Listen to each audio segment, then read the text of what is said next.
Hello friends. आज हम discuss करते हैं क्रिटिकल थियोरी को। क्रिटिकल थियोरी में हम पढ़ेंगे आज लॉन्गिनस को। ठीक है। आज का जो टॉपिक है वो क्रिटिकल थियोरी है और इसमें हम लॉन्गिनस को पढ़ेंगे। आज इस चैप्टर में हम डिस्कस करेंगे introduction to the great writer. उसके बाद हम देखेंगे Longinus as the first romantic critic. Longinus एक यूरोपियन क्रिटिकल थियोरिस्ट था, तो उसको हम देखेंगे। Longinus as a modern critic है, अनशेंट में सबसे मॉडर्न यही था। Longinus as the first European critic है, इसको भी हम पढ़ेंगे, पॉइंट टू पॉइंट पढ़ेंगे। ऑन द सब्लाइम, सब्लाइम इसकी फेमस क्रिटिकल वर्क है, तो इसको हम देखेंगे।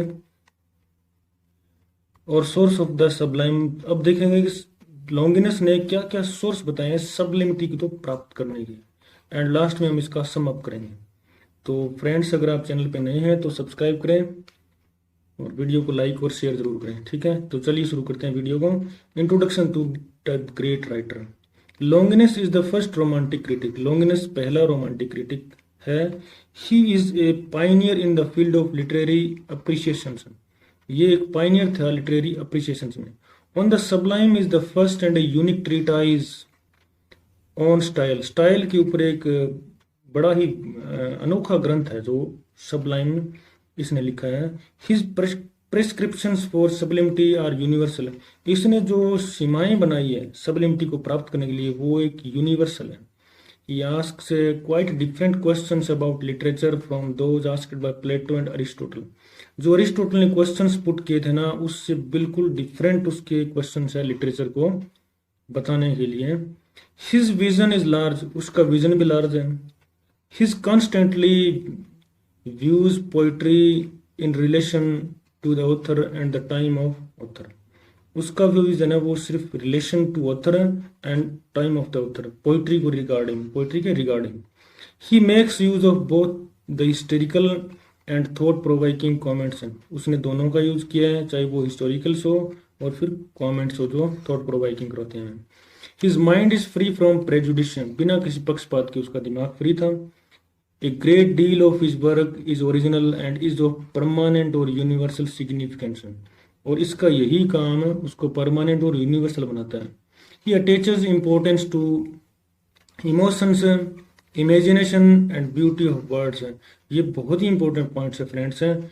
ये लॉन्गिनस ने कहा है कि अगर आपको सब्लिमिटी लेनी है, सब्लाइम बनाना है किसी स्टाइल को, तो इमोशंस, ब्यूटी ऑफ वर्ड्स और इमेजिनेशन होना चाहिए। ही दस becomes a pioneer in the field of aesthetic appreciation. Aesthetic appreciation का पाइनियर माना जाता है लॉन्गिनस को। He finds the permanent and universal qualities in the works Homer। और होमर को इवेल्युएट करने में इसका बहुत बड़ा योगदान है। होमर को इवेल्युएट किया था इसने, तो उसके वर्क्स में उसने परमानेंसी और यूनिवर्सलिटी देखी। According to him the function of literature is to didactic, is not didactic but aesthetic. Longinus के अकॉर्डिंग लिटरेचर का जो फंक्शन है वो डिडक्टिक मतलब उपदेशात्मक नहीं होना चाहिए, एस्थेटिक होना चाहिए। That is why James Scott, एक ग्रेट लिटरेरिस्ट है, calls him the first romantic critic. और जेम्स कोट ने लॉन्गिनस को फर्स्ट रोमांटिक क्रिटिक कहा है। ये कई बार डेफिनेशन एग्जाम में पूछी जा चुकी है। But Atkins calls him an exponent of real classic spirit. और अटकिंस एक ग्रेट लिटरेरी थियरिस्ट है, इसने भी इसको exponent of real classical spirit बोला है। तो जान लेते हैं अगला point. Longinus is the first romantic critic. First romantic critic क्यों कहा जाता है इसको? ही is A romantic critic because he believes in the romantic function of literature. जो लिटरेचर का रोमांटिक फंक्शन है ना, उसको डील करता है, उसको बिलीव करता है, इस कारण इसको रोमांटिक क्रिटिक कहा जाता है। And discards the moral function of literature. और इसने नेग्लेक्ट किया है मॉरल फंक्शन ऑफ लिटरेचर को। But is joins romanticism with classicism. और लॉन्गिनस की खास बात यह है कि इसने ज्वाइन किया है, ज्वाइंट दिया है किसको? रोमांटिसिज्म को, क्लासिसिज्म को। On the one side there is importance for emotions, emotions की इंपॉर्टेंस है। On the other hand there is importance of grandeur, grandeur होती है स्प्लेंडिड होना किसी चीज का। He is subjective rather than objective, वो सब्जेक्टिव पे बात ज्यादा करता है। नेक्स्ट अपनी बात करते हैं। He is an enthusiast rather than analyst. तो वो एंथुसियस्ट ज़्यादा है एनालिस्ट होने की बजाय। He speaks rather of transport और इंस्पिरेशन देन ऑफ परगशन। तो वो ट्रांसपोर्ट और इंस्पिरेशन पे ज़्यादा बातें करता है। Longinus as a modern critic, Longinus को मॉडर्न क्रिटिक क्यों कहा जाता है ये जान लेते हैं। Longinus is the most modern of the ancient critics. जितने भी एंशिएंट क्रिटिक्स थे, चाहे वो होरास थे या अरिस्टो, सुकरात, प्लेटो, ये थे, सोक्रेट्स, प्लेटो, अरिस्टोटल, तो इन सब में ये मॉडर्न है, इस वजह से इसको मॉडर्न क्रिटिक कहा जाता है। Horace was very much influenced by Longinus, Horace भी इससे बहुत ज्यादा प्रभावित हुआ था। He classified a certain important matters like the moderns, उसने मॉडर्न की तरह कुछ अपने टाइम के इंपॉर्टेंट मैटर को क्लासिफाई किया था। इस वजह से जो मॉडर्न क्रिटिक्स है उसकी इन्होंने कॉपी कर रखी है। मतलब मॉडर्न क्रिटिक ने लॉन्गिनस की तरह क्लासिफाई किया है अपने सब्जेक्ट मैटर को, तो इसलिए इसको भी अनशेट में सबसे ज्यादा मोस्ट मॉडर्न कहा जाता है। After Aristotle he is the greatest critic among the Greeks, Greeks में सबसे ज्यादा फेमस महान जो ग्रेटेस्ट क्रिटिक था वो यही था, Longinus. He represents the last fantasism and classicism, तो फैंटिसिज्म और क्लासिसिज्म को रिप्रेजेंट करने वाला वो अंतिम था, लास्ट था। He gave an effective theory of literature, उसने एक इफेक्टिव थियरी ऑफ लिटरेचर भी दिया। Style for him was the life and blood, उसके लिए जो स्टाइल है, जो शैली है लिखने की, वो life and blood and the very spirit of work and the personality of its author, और राइटर की पर्सनैलिटी है। अगर स्टाइल मजबूत होगा तो राइटर की पर्सनैलिटी भी होगी। He was the first to assert that style is the man, और उसने ये जोर दे के कहा था कि स्टाइल है वही तो व्यक्ति है, वही तो व्यक्तित्व है। Longinus as the first European critic, Longinus को फर्स्ट यूरोपियन क्रिटिक क्यों कहा जाता है ये भी जान लेते अपने, ये लेक्चर लंबा हो सकता है। He is the first European critic who gave particular prominence to creative faculty of man, creative faculty of man बनाने के लिए जो प्रोमिनेंस दिया, जो महत्वपूर्ण इंपॉर्टेंस दी, वो फर्स्ट यूरोपियन क्रिटिक होरास ही था। Which the romantic poets call imagination, जिसको रोमांटिक पोइट्स ने इमेजिनेशन कहा था। ही यूनिफाइड इंस्पिरेशन एंड परसिप्रेशन, और इसने यूनिफाइड मतलब दोनों को एक कर दिया था। अब बात करते हैं इसकी वर्क की, तो लॉन्गिनस का एक फेमस वर्क है जिसका नाम है on the sublime. On the sublime is a classic gift of Longinus, एक बहुत ही महत्वपूर्ण गिफ्ट है ये, क्लासिक गिफ्ट है लॉन्गिनस का। इट इज ए फ्रेगमेंट्री ट्रेटाइज, मतलब ये कंप्लीट नहीं है, इनकम्प्लीट ट्रेटाइज है, थोड़ा बहुत इसमें से मिस हुआ है। It is not yet known who Longinus really was, ये पूरा पता नहीं है कि लॉन्गिनस कौन था। It is written in Greek and is addressed to a Roman, ये जो बुक थी ना ये ग्रीक में रिटन है और एक रोमन व्यक्ति को, रोमन पर्सन को एड्रेस की हुई है। It has gone to a number of translation, से बहुत सारी लैंग्वेजेस में इसको ट्रांसलेट किया गया है।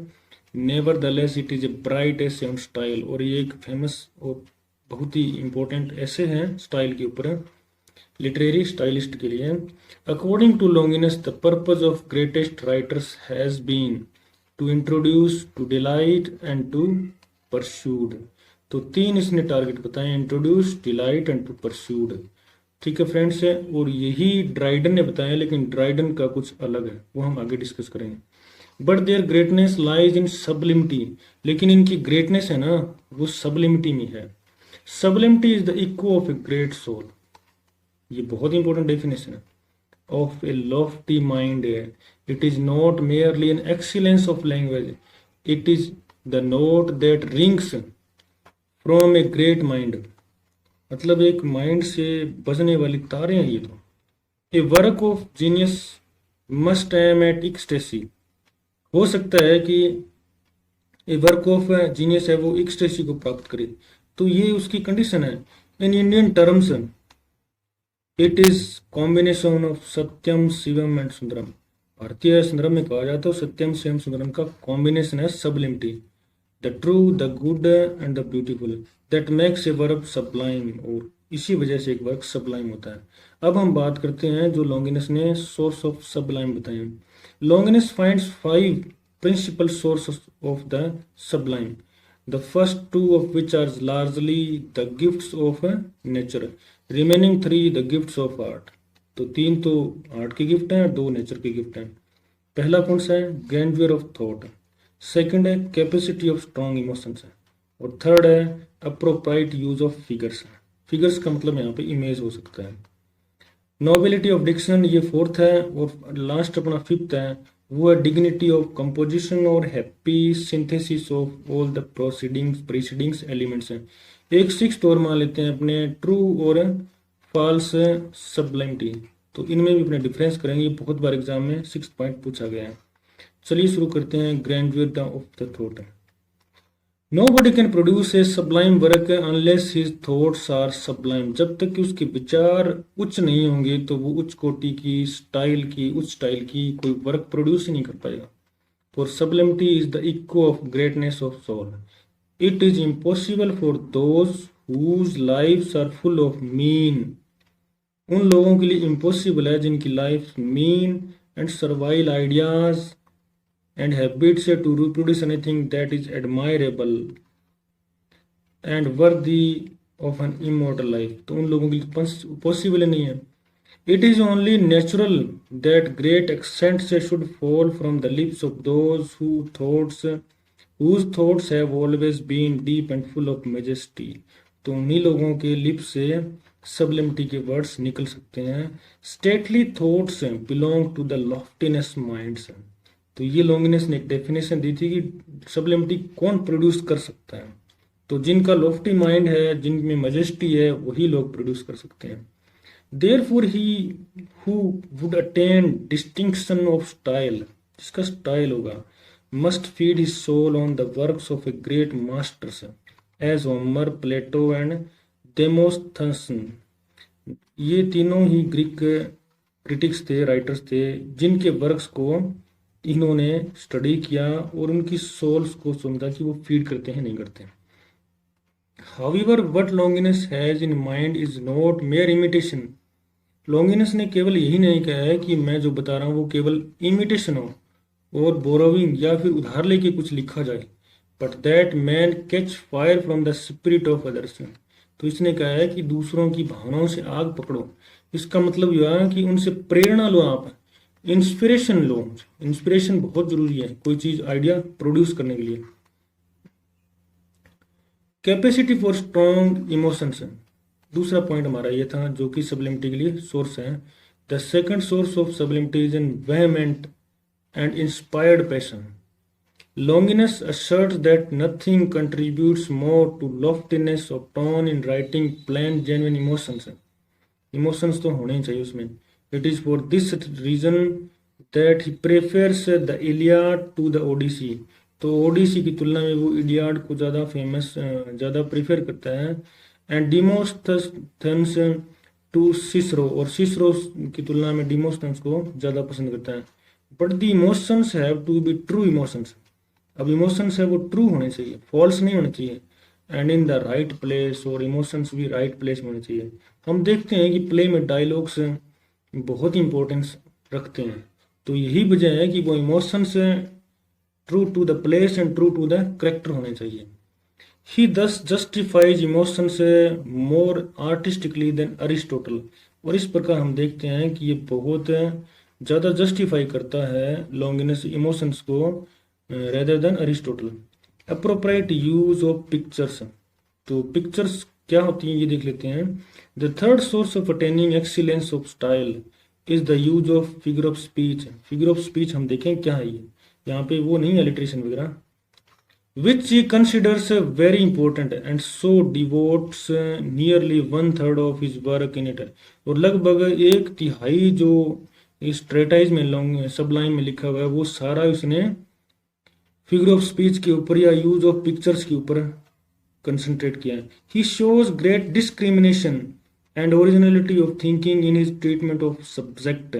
अपने सब्जेक्ट के ट्रीटमेंट में उसने डिस्क्रिमिनेशन देखा है और ओरिजिनलिटी ऑफ थिंकिंग देखी है. Figure of speech should not be used mechanically. Mechanically इसका यूज नहीं किया जाना चाहिए. Rather they must be rooted in genuine emotions. तो जेन्युइन इमोशंस से ही वो पैदा होने चाहिए. यूज्ड नेचुरली, प्राकृतिक रूप से आने चाहिए वो। They impart elevation of style, है स्टाइल में आना चाहिए उनको। And are themselves made more effective by an elevated style, और एलिवेटेड स्टाइल में होंगे तो वो ज़्यादा इफेक्टिव लगेंगे। Figure of speech, figure of thought and diction have to be judicially employed. आगे लॉन्गिन्स हमें बताता है कि फिगर ऑफ स्पीच में थॉट्स एंड डिक्शन है, जो अपने आइडियाज और डिक्शन है वो जुडिशियली एम्प्लॉयड होना चाहिए। In brief the use of figures must be psychological, intimately connected with thought and emotions, not merely mechanical. Mechanical नहीं होने चाहिए, वो साइकोलॉजिकल होने चाहिए, थॉट्स और इमोशंस को कनेक्ट करने वाले होने चाहिए। अपना फोर्थ पॉइंट है nobility of diction. The fourth source of sublime is diction which includes a choice and arrangement of words.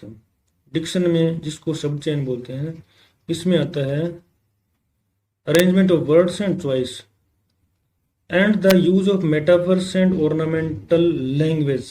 यहाँ पे अपने डिक्शन में फिगर ऑफ स्पीच जो अलिट्रेशन वगैरह वो जाते हैं।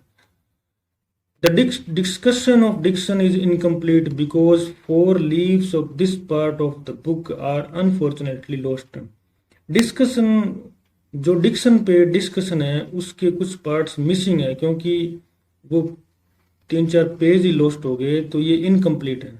Nevertheless words when suitable and striking he says have a moving and seductive effect. फिर भी वो कहता है कि सूटेबल्स हो और स्ट्राइक करने वाले हो वर्ड्स तो इफेक्टिव रहेंगे वो। Upon the reader and are the best things in style to lend it grandeur, beauty and mellowness, dignity, force, power and a sort of glittering charm. तो ये कुछ क्वालिटीज बताई उसने डिक्शन की, लॉन्गिनस ने, इसका भी ध्यान रखना चाहिए। नेक्स्ट इसका फिफ्थ पॉइंट है सब्लिमिटी को प्राप्त करने का, डिग्निटी ऑफ कंपोजिशन। कंपोजिशन की डिग्निटी क्या है?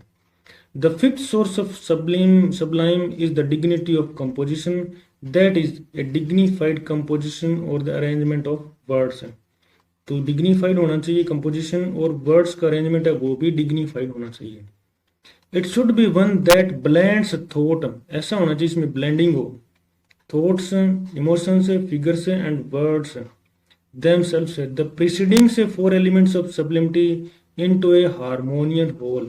तो सबका एक ही मिश्रण होना चाहिए मिलके, और वो हारमोनियल होना चाहिए। लास्ट टर्म में मैं 6th की बात कर रहा हूँ कि फॉल्स एंड ट्रू सब्लाइम की कैसे पहचान करेंगे। ये क्वेश्चन बहुत बार यूनिवर्सिटी एग्जाम में पूछा गया है। Making a distinction between the false and the true sublime, Longinus says that the false sublime is characterised first by timidity और बॉम्बास्ट ऑफ लैंग्वेज। बढ़ास डाकर बॉम्बास्टिंग की गई हो तो उससे हमें पता लगता है कि वो फॉल्स सब्लाइम है। ये करेक्टरिस्टिक्स बता रहा है फॉल्स सब्लाइम की। Which is a great and evil as swellings in the body, जैसे अपनी बॉडी में स्वेलिंग्स हो जाती है उसी प्रकार की एक ग्रेट इविल है लिटरेचर के लिए। It is drier than dropsy. Secondly, the false sublime is characterized by puerility, which is a parade and pomp of language। तो ये उसकी सेकंड करेक्टरिस्टिक्स है। tawdry and affected and so frigid। Thirdly, the false sublime results then there is a cheap display of passion। अगर cheap display passion का तो भी वो third sublime की third false definition. When it is not justified by the occasion and so is wearisome, ये भी उसकी एक डेफिनेशन है। True sublime on the other hand है pleases all and pleases always, ये उसकी फर्स्ट डेफिनेशन है ट्रू सब्लिमिटी की। For it expresses thoughts of universal validity, thoughts common to man of all ages and centuries, in a language which instinctively uplifts our souls। कोई ऐसी भाषा जो हमारी souls को महानता प्रदान करे। तो फ्रेंड्स, ये था आज का वीडियो।